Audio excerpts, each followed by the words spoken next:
Hi, welcome to Arisha MedQuest. I am Arisha Gupta. Today our topic is कि biology में कैसे अच्छा score करना है फॉर द नीट 2026. आज मैं आपको वो सारी स्ट्रैटेजीज बताऊंगी जो मैंने अपने नीट प्रिपरेशन के ड्यूरिंग यूज करी थी and it was a new strategies that I adopt early but काफी मेरे को हेल्पफुल रही थी एंड आई होप सो कि आप लोग के लिए भी रहेगी. So just let's start. First step is कि आप लोगों को बायो में जो हर कोई बोलता है, मैं भी वही बोलूंगी, एनसीईआरटी फोकस्ड रहना है. बायो के लिए एनसीईआरटी एनसीईआरटी एनसीईआरटी, हर जगह सिर्फ NCERT. No extra book, no extra things, बस एनसीईआरटी. बस आप लोग को वही ही करना है एंड आप लोग वही करिए. सेकेंड टिप, आफ्टर एनसीईआरटी अगर आप लोगों को कुछ एक्स्ट्रा करना है, just blindly trust your teacher. Blindly like वो जितना करा रहे हैं ना उतना एक्स्ट्रा, बस उसके अलावा एक्स्ट्रा आपको नहीं करना है. आप लोग नहीं करेंगे मतलब नहीं करेंगे. एक्स्ट्रा सिर्फ जो टीचर करा रहा है, आप किसी भी टीचर से पढ़ रहे हो. बायो के लिए तो बहुत टीचर्स है, गरिमा गोयल मैम है, आकांक्षा मैम है, समाप्ति मैम है, so many teachers on the YouTube for the bio. Vipin sir हैं, काफी सारे टीचर्स हैं जो काफी अच्छा पढ़ाते हैं. और आप लोग उनमें से किसी से भी अगर पढ़ रहे हो, किसी भी टीचर से पढ़ रहे हो बायो के, बट आप बस उनका जो एक्स्ट्रा पढ़ाया हुआ है एक ही ब्लाइंडली एक ही टीचर पे ट्रस्ट करो और एक ही टीचर से पढ़ो. अब आप लोग पूछेंगे कौन सा टीचर बेस्ट रहेगा.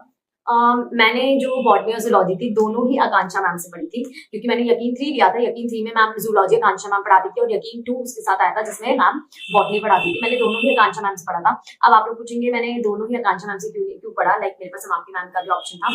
आई give you the reason for that.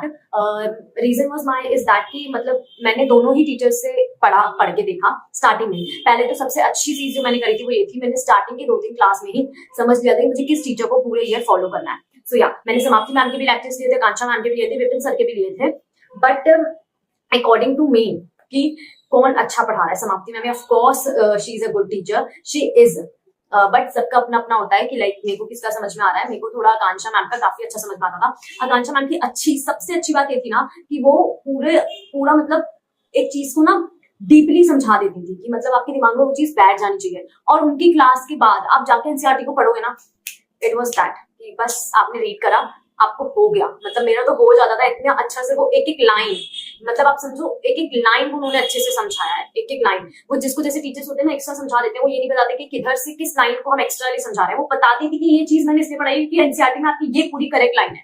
और वो लाइन पे दिमाग में रहती थी कि हाँ ये मैम ने बताई थी. और मेरा टेस्ट में इतना अच्छा स्कोर होता था ना, उस वजह से इतना अच्छा स्कोर होता था किसी भी इंस्टीट्यूट का दूं, you can't believe. So Akanksha ma'am की मुझे यही सबसे अच्छी बात लगती थी. एनसीईआरटी को वो साथ ही साथ पूरा कवर अप करा देती थी और एक एक लाइन बस लाइक मक्खन. तो इसलिए मैंने आकांक्षा मैम को फॉलो करा था. या योर नेक्स्ट स्टेप इज कि मैंने जैसे बताया कि मैंने आकांक्षा मैम को फॉलो करा था. उसके बाद जो आकांक्षा मैम डीपीपी वगैरह देती थी, डीपीपी आप लोग को भी अपने टीचर से मिलती होगी. आप लोगों ने जो भी बैच लिया होगा या आप सेल्फ स्टडी भी कर रहे हो, डीपीपी बहुत अवेलेबल होती है टेलीग्राम पे. आप मुझे बोलोगे मैं आपको दे दूंगी, बट आप लोग को डीपीपीस करनी है, रेगुलरली डीपीपीस करनी है. अगर आप एक क्लास की उसके बाद अगर आप डीपीपी नहीं कर रहे हो तो आपका क्लियर नहीं होगा कॉन्सेप्ट. आपको पता होना चाहिए कि आपने उस एनसीईआरटी वाले, अगर आपने एनसीईआरटी का एक पेज भी पढ़ा है ना तो आपको उससे क्वेश्चन बनाने आने चाहिए. मैंने खुद से क्वेश्चंस बनाए, लिटरली मैंने खुद से क्वेश्चंस बनाए एक एक लाइन से कि ये क्वेश्चन बन सकते. जब तक आप खुद से क्वेश्चन बनाना नहीं सीखोगे ना, आप नहीं कर पाओगे. आपको खुद से क्वेश्चन बनाने हैं. आपको एक पेज भी रीड करो ना, आप उसमें एटलीस्ट ना चाहते हुए मैं बता रही हूँ, मैं आपको लिख के दे सकती हूँ. बायो के 11th का बुक हो या 12th की बुक हो बायो की, आप एक पेज से कम 20 से 30 क्वेश्चन आराम से बना सकते हैं.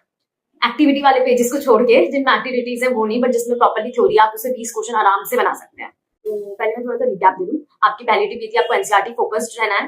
एंड सेकंड टिप में मैंने आपको बताया, मैंने जो टीचर को फॉलो करा था उसमें ब्लाइंडली ट्रस्ट किया था और जितना उन्होंने एक्स्ट्रा पढ़ाया उतना ही पढ़ा था. No modules, nothing I use for the biology. Bio के लिए मैंने कोई नया मॉड्यूल यूज नहीं करा. I only read my notes of my Akanksha ma'am, जो कि मैंने खुद बनाए थे. सेल्फ मेड नोट्स होने चाहिए, मेक योर ओन नोट्स, दो depend on the other notes. And NCERT focused रही थी और वो नोट्स पढ़ती थी, एनसीईआरटी पढ़ती थी, नोट्स पढ़ती थी, एनसीईआरटी पढ़ती थी. एंड थर्ड टिप जो मैंने आप लोगों को दी कि आप लोगों को डीपीपी रोज रेगुलरली सॉल्व करनी है.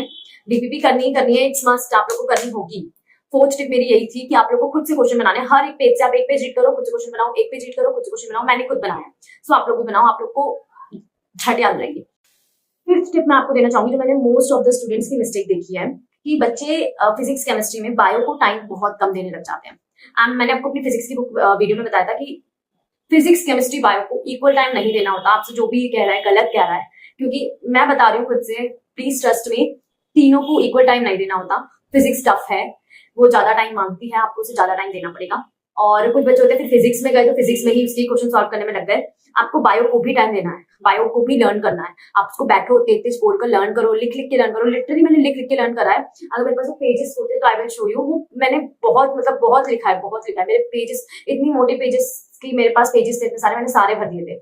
आपको भी लिख लिख के लर्न करना। एक पेज आपने याद करा, उसे लिखते जाओ। आपको जितना आता है आप उसको लिख दो एक पेज पे। आपने उसको पेज में जो भी पढ़ा उसको आईज क्लोज करा and then write down what you learn.